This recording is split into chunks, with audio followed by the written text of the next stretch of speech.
कोरबा में बड़ी करारी हार मिल गई आपको और आपकी फायर ब्रांड नेत्री की हार, क्या आपकी हार नहीं है?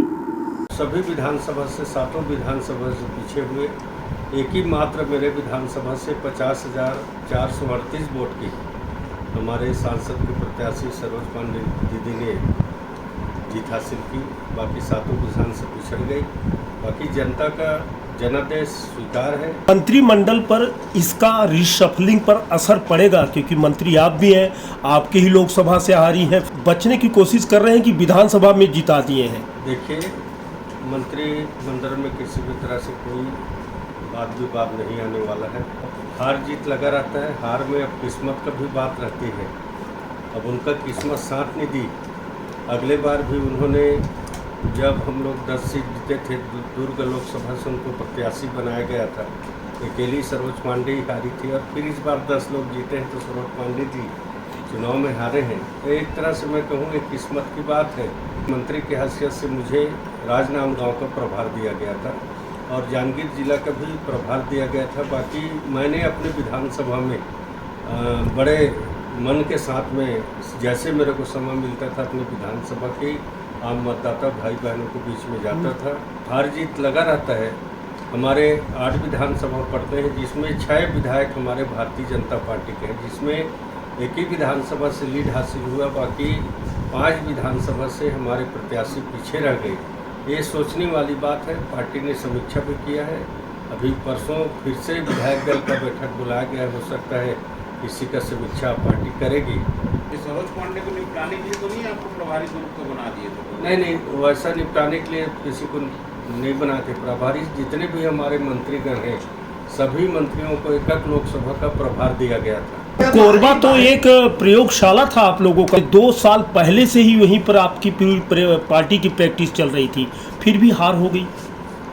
अब देखिए, हार का कारण पता नहीं चल पाया। मैं सारी विधानसभा में वहाँ दौरा नहीं किया हूँ। मैंने अपना राजनांदगांव में दौरा कर रहा था। शुरू से आप लोग बोल रहे थे कि 10-10-10, तो कोरबा को ही मान के चल रहे थे।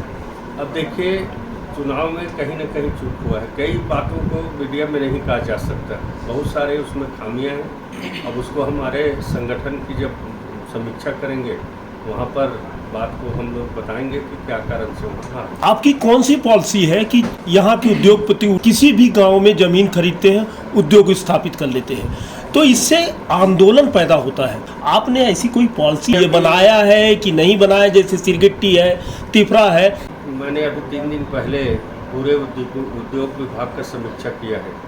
अब मैंने अधिकारियों को साफ तौर पर कहा है कितने उद्योग के लिए हमारा ज़मीन आवंटन हुआ और कितने लोग स्थापित कर चुके हैं और कितने लोग का समय सीमा समाप्त हो चुका है। ऐसे जो समय सीमा समाप्त हो चुका है, एक बार उनको हम मौका देंगे, नोटिस दे रहे हैं। अगर वो अपना उद्योग स्थापित नहीं करते हैं तो उनका जमीन का आवंटन निरस्त करेंगे। नहीं, हमारा सवाल अलग है। कहीं पर भी उद्योग लगा लेते हैं, किसानी की जमीन पर भी जो निर्धारित कुछ सेक्टर बनाए हैं आप लोग, हट के लोग उद्योग स्थापित कर रहे हैं। ऐसा कहीं पर आपको शिकायत मिलता है तो उसको बताइए। बिलासपुर में हर जगह है। पर उद्योग प्रस्तावित है, वहाँ पे नहीं बनता। जैसे सेक्टर डी तिफरा, वहाँ पे उद्योग की स्थापना नहीं हो रही है। हम लोग का उद्योग नीति नया पॉलिसी भी बन रहा है।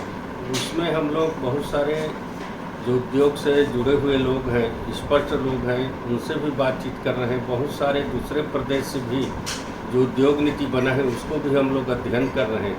अभी उसके लिए 4 से तक बाद में उसका बैठक भी होगा। प्रेस मीडिया से लेकर सारी लोगों से चर्चा होने वाली है। अब एक अच्छा उद्योग नीति बने। पर्यावरण के प्रदूषण को रोकने के लिए हर उद्योगपतियों को एक नियम है कि ESP लगाना है। ESP तो लगा देते हैं लेकिन उसको उपयोग नहीं करते। जांच का आदेश हम लोगों ने दिया है और जो जो खामियां पाएगा उनको निश्चित तौर पर उद्योग विभाग के माध्यम से कार्रवाई होगी। महावीर कोल वाशरी उद्योग स्थापित कर रहे हैं, 5 लोग घायल हो गए हैं।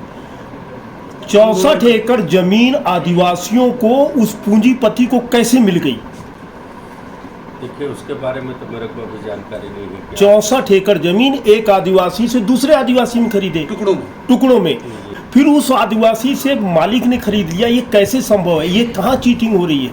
क्या अधिकारी कर रहे हैं? कौन कर रहा है? नहीं, कहीं ना कहीं तो गड़बड़ियाँ हैं। इस टाइप का अगर रजिस्ट्री हो रहा है तो निश्चित तौर पर वहाँ के कलेक्टर हैं, वहाँ के SDM हैं, वहाँ के तहसीलदार हैं, वहाँ के पटवारी हैं, इसको संज्ञान लेना चाहिए।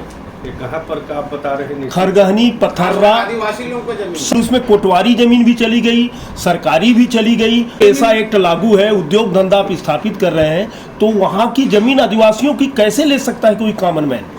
देखिए, उसको दिखवाएंगे मेरे को। अभी बिलासपुर शहर में जो धनाढ्य वर्ग के लोग हैं, उनकी पत्नियों के नाम का जो राशन कार्ड जो है, APL कार्ड, राशन दुकानदारों ने उनकी जानकारी के बगैर उनको BPL में कन्वर्ट कर दिया गया। अब धन्ना सेठ के लोगों की बीवी जो है, अगर श्रमिक के रूप में पंजीकृत हो रहे हैं, तो ये कैसे हो रहा है? बात बताई है, क्योंकि अभी श्रम विभाग का भी हमारा मंगलवार को बैठक, मैंने अजी फोन में कहा है, उद्योग विभाग का हमने बैठक किया श्रम विभाग का, और इस बात को आप लाए हैं तो निश्चित तौर पर इसका परीक्षण कराएंगे कि अगर उनका श्रमिक कार्ड बन रहा है तो दुर्भाग्यजनक बात है। तो निश्चित तौर पर अधिकारी कर्मचारियों के ऊपर कार्रवाई होगी। लाइसेंस निरस्त किया है, 20 लोगों को नोटिस जारी किया है, उन नोटिस की क्या स्थिति है? दूसरी चीज़, हम जब इसको क्लैरिफाई करने के लिए अधिकारियों से चर्चा करते हो तो फ़ोन ही नहीं उठाते।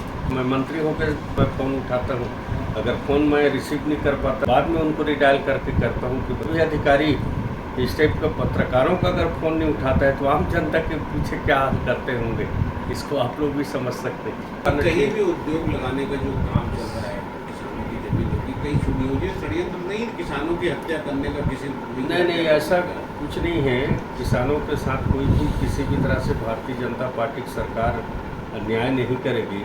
आपके कोरबा जिले में, जांजगीर जिले में अनुसूचित जाति के लोगों की संख्याओं की बहुतायत है। ऐसी स्थिति में जो है आपके कोरबा जिले में लाइन ऑर्डर की स्थिति किस तरह रहेगी? बलौदा बाजार का भी घटना बड़ा घटना है।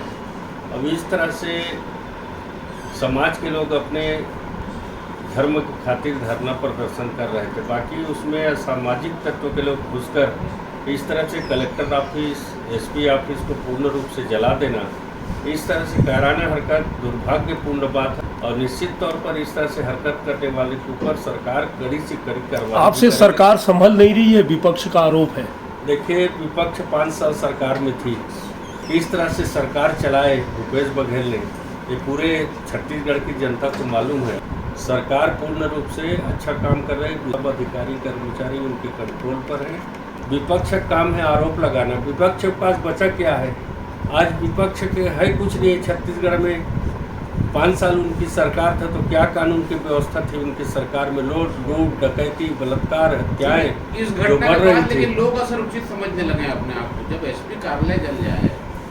देखिए, अब जो भी हरकत किए हैं उनके ऊपर बड़ा से बड़ा कार्रवाई हो रहा है। ऐसे लोगों को बड़ा कठोर कार्रवाई कर रहा है सरकार।